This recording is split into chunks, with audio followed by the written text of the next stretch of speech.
All right, for you guys this time, we've got another build. We're going to call this Warren's build. And Warren's not mucking around. So this is probably the biggest build that 4x4 DNA has ever taken on. And it quite typically came to us with, hi guys, can you possibly do this for us? Brand new car, just to my right here. Brand new TIL Y62 Series 5. It's not going to look like this for much longer. There is a lot of stuff going on to it. If you think of full bar work, full suspension, full electrical, full Harrop safety package, we are going to turn this car, after we get through 4 pages of job card, into an absolute weapon. Yesterday we did the virtual check-in with the car. It was like an hour 40 conversation to get through it all. And to give you an idea, these are all the sort of notes that went through. And the way we do this is, you know, quite interactive. We get to a point where we draw diagrams, where things are going, what's going to happen, what's happening with the switching, what's happening with the false floor. It's a quite involved process. So step by step, we're going to show you what we're doing with the car and then the finished result at the end.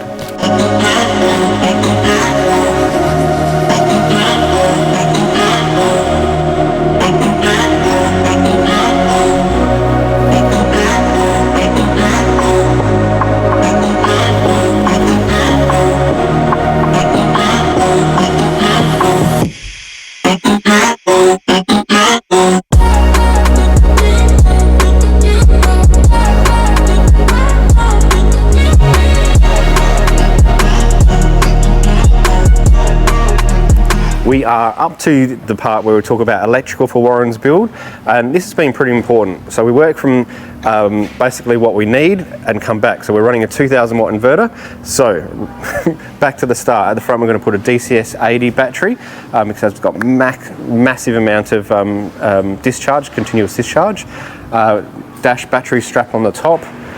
There will be a solar panel going on afterwards, 175 watt, and then look at the battery at the back as well. So this is the Dash 120. You can go check out the product for all the details on it, but what I want to point out here is how we mounted it.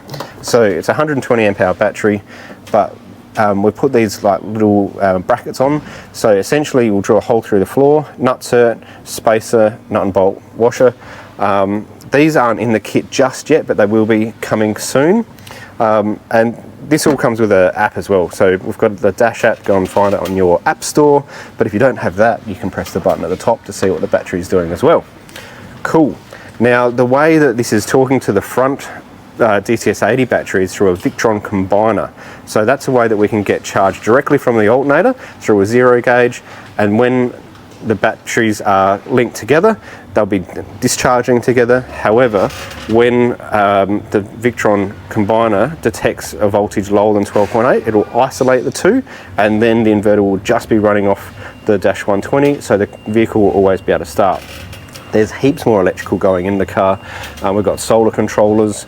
Everything's going to be switched up here by an 8-gang switch, and we'll go through more at the end of the build when it's all put back together. Of course, there's going to be a Dash false floor going in this car.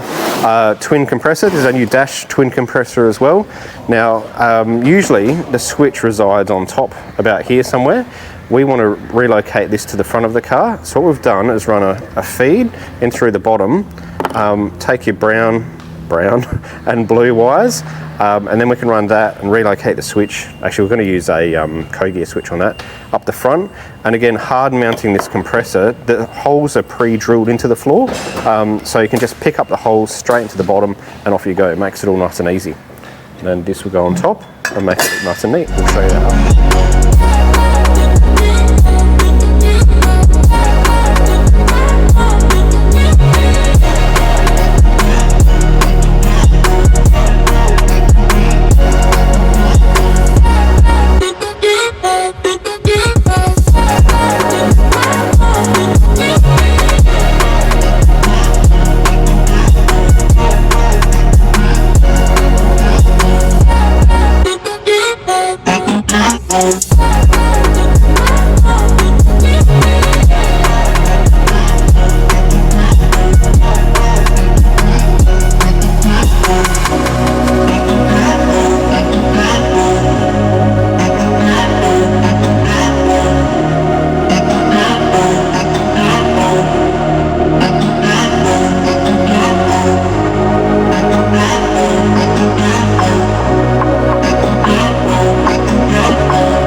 roof rack is all assembled off the car. In fact, for the second time, we started off with a laser lamp linear 36 under here, but then Warren decided that actually he wanted to steady, because this car isn't subtle if you haven't worked out already, so it's okay to have a big light bar on the front of it. We've got two massive antennas here on the GME flip down bracket, so that's for when you're in transit and that's when you're in convoy. But one is for UHF and the other one is for Wi-Fi booster. 175 watt solar panel, and then on the outside here we've got where we store our max tracks, shovel holder. There will be some luggage boxes going at the back, and then the bushwhacker awning 270 on the other side. Now we've got to lift all of this up on the roof.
Alright, this is turning into my kitchen rules, like countdown is on, 5 minutes to go, because the truck is coming imminently to pick this car up.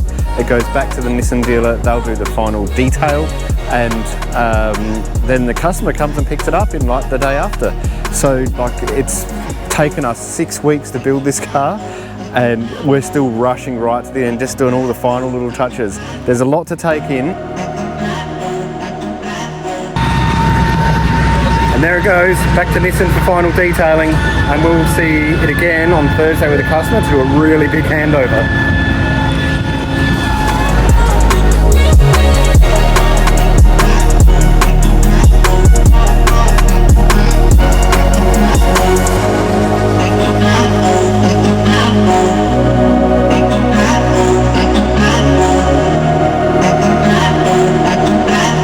And there we go, folks. I don't think there's anything else that we could bolt to this car.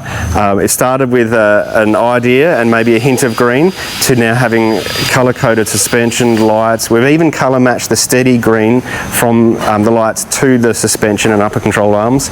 The electrical system is next level. If you're in Northern Territory, you're going to see this car very soon, and we're very proud and thankful that Warren trusts us with this build. See you next time on YouTube. Yeah.